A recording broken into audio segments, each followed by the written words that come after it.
Hello and welcome back to Cooking with Lauralee. I am Lauralee. Thank you for joining me on this very short but sweet video. Today I will be sharing with you my Valentine's Day truffle bombs. These were a hit and made after my daughter requested it for her class instead of the regular Valentine's Day card and the candy. Yeah, the recipe is below and please subscribe.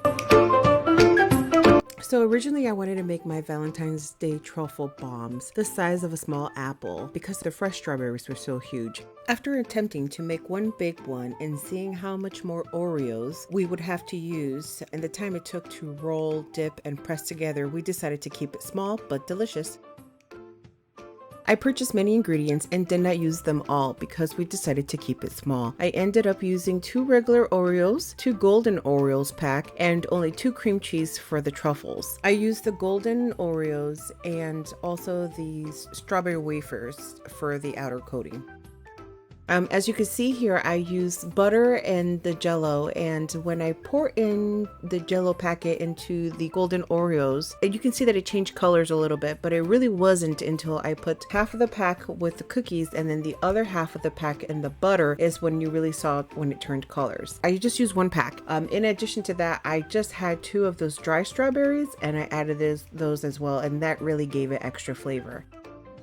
I didn't have a particular recipe for this, so I was just trying things out. Next time what I'll do is I'll just go ahead and mix the whole Golden Oreos along with the Strawberry Wafers and I'll crush those together. Make sure to mix the butter with the Jell-O. Originally I thought it would help more with binding, but actually the butter just really helped add the color onto the cookies and add flavor onto the crushed Oreos. I ended up baking the mixture in the oven at 350 for about 8 to 10 minutes. And as I mentioned, after that, I just felt like I could have really just skipped that step since it was already combined. Also, I didn't realize that I got sugar-free. Next time I'll just use the regular one as well. So as you can see, we cut up the strawberries into about 4 to 5 pieces depending how big the strawberries were, and it was a nice surprise when you bite into it. Not only are you getting the truffle and the crumbs, but you're actually getting the fresh strawberries as well.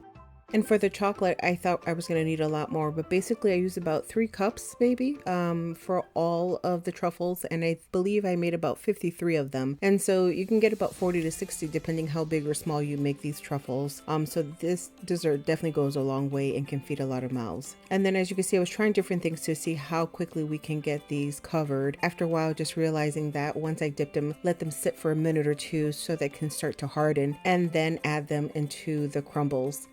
The other thing is we did start off a little slow, and by the time we got to the 10th one, we were just rolling by. It's not on camera, but what I actually did is with the golden strawberry crumbles, they were still kind of too big. So what I ended up doing is put it back into the blender and making them a little bit more finer. But I intentionally wanted some chunks to be bigger and smaller than others.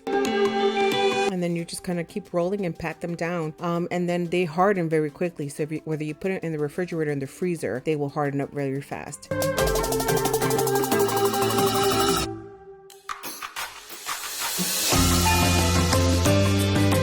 And you can see here, this is how we packed it for her classmates to have received it. So she's always thinking about other people and her classmates. And this is how she wanted to share her love with them.